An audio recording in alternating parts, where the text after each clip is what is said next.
Hello, I am Lily, and this is my creative, critical reflection for my 2-minute film opening, Quietus. Quietus is a psychological horror film with elements of the home invasion subgenre. The opening follows a teenage girl who appears to be stalked by a mysterious intruder inside her home. However, through visual storytelling, the audience begins to understand that this figure is actually a physical manifestation of her anxiety and internal struggles rather than a literal character. My main roles during this production were co-director, cinematographer, sound designer, and editor. Question 1. How does your product use or challenge conventions and represent social groups or issues? My film strongly follows Steve Neal's genre theory, which state that genres rely on repetition, but also difference. My film repeats common horror conventions, but also adds psychological elements to make it unique. For example, I used low-key lighting and shadow to create suspense, which is a very typical horror convention. Darkness helps create fear of the unknown, which is a common technique used in psychological horror. Through cinematography, I use close-ups to show the protagonist's fear and emotional vulnerability. I also use negative space in my framing to suggest isolation. This visually communicates that she is alone both physically and mentally. I also use restricted narration, meaning the audience only knows what the protagonist knows.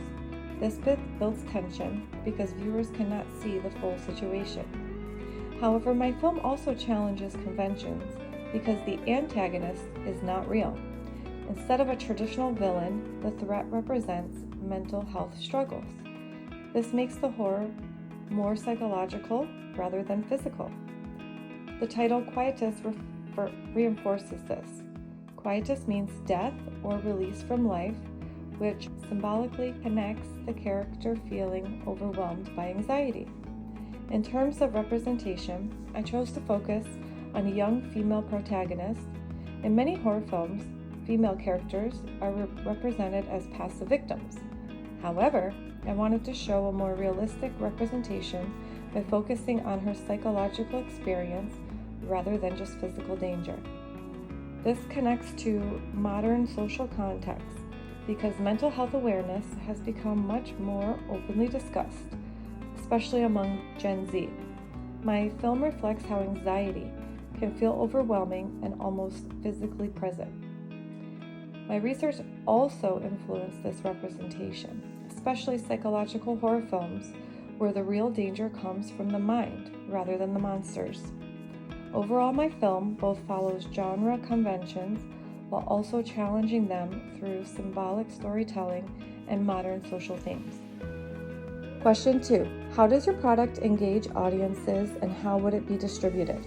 My target audience is primarily young adults ages 15 to 25, particularly Gen Z viewers. Using Dennis McQuell's uses and gratifications theory, audiences watch horror films for entertainment and emotional experience and personal identity exploration.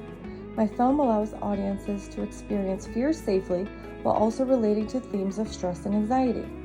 To engage my audience, I use Roland Barthes' Enigma code, which means creating narrative questions that make viewers want answers. For example, the opening immediately shows a mysterious figure without explanation. This creates questions like, who is he? Is he real? Is she in danger? These unanswered questions encourage the audience to keep watching. I also use sound design to engage viewers. I use non-diegetic suspense music to build tension and moments of silence to create discomfort. This helps manipulate audience emotions. Through editing, I controlled pacing to build suspense. Slower cuts at the beginning allow tension to build, while slightly faster cuts increase anxiety as the narrative progresses. For distribution, I uploaded the film to YouTube because it's easily accessible to my target audience. Since Gen Z consumes most media digitally, this makes the film easy to find. For marketing, I would promote this film using TikTok and Instagram through trailers and short edits. Short-form content works well because Gen Z has shorter attention spans and prefers fast, engaging content. I would also suggest a viral marketing campaign inspired by the Blair Witch Project, where we would create missing person posters and found footage clips. This would create audience interaction and curiosity before revealing it as a film.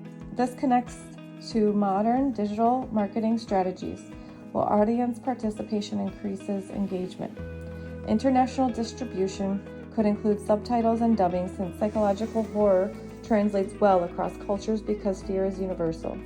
Audiences overseas, such as Mexico, South Korea, Indonesia, and the United Kingdom, will fairly enjoy our film opening based on demographics. Overall, I engage audiences through mystery, technical choices, and targeted marketing strategies. Question 3. How did your production skills develop through this project? Throughout this project, I developed my production skills significantly, especially in planning, filming, and editing. One of the biggest lessons I learned was the importance of coverage. We sometimes accepted shots that were just good enough instead of filming multiple takes. This caused issues during editing because we didn't always have enough footage. This taught me that professional productions always get multiple takes to give editors more control. I also learned the importance of preparation. For example, we did not fully test our microphones beforehand, which caused technical problems. Next time, I would always test equipment before filming.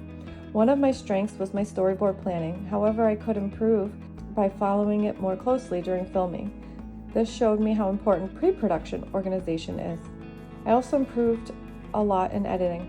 My second cut was stronger because I improved pacing and made the antagonist appear in unnatural positions to create psychological horror rather than just physical threat.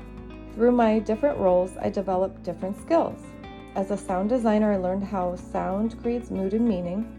As a co-director, I learned leadership and communication skills when working with actors. As a cinematographer, I improved shot composition and lighting techniques.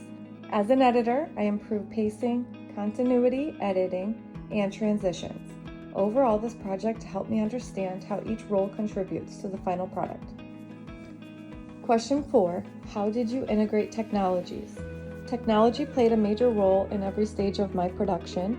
For pre-production, we used Writer Duet to write our script and create storyboards and shot lists to plan filming. For production, we filmed on an iPhone mounted on a tripod and used an external microphone for sound. We also used color lighting like a red light to create horror symbolism through color psychology. For post-production, I used CapCut and DaVinci Resolve. These allowed me to edit pacing, color correction, and sound mixing. For branding, we used Canva to create our production logo and titles. For distribution, we uploaded to YouTube because it allows global access and audience feedback through comments and views. Overall, technology allowed us to create a professional-looking product using mostly accessible digital tools. Overall, creating Quietus helped me grow technically and creatively. I learned how important planning, preparation, and technical decisions are in shaping audience meaning. If I could improve anything, I would focus more on preparation, filming more takes, and fully using all available equipment. This project helped me better understand how real media products are constructed and how technical choices affect audience engagement. Thank you for watching my creative critical reflection.